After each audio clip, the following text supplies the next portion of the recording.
Elvis Presley never died. And what's more, he's about to come out of hiding. Charles Retieri has this follow-up report.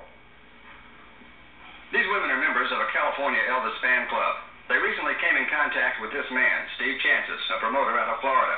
The women say Chances shares a feeling they've had since August 16, 1977, that Elvis did not die, that he went underground to escape fans who would not leave him alone. Chances says he wrote a book called Elvis, Where Are You?, placed ads in Country Music magazine, and that a man he calls Civil Nora, Elvis Aaron, spelled backwards, contacted him and said he was considering coming out of hiding.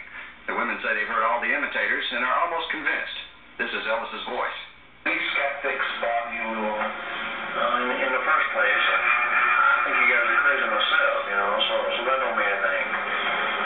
But, you can't please everybody all the time, and if it makes people happy to hear my voice and to know I'm living, then that makes me happy.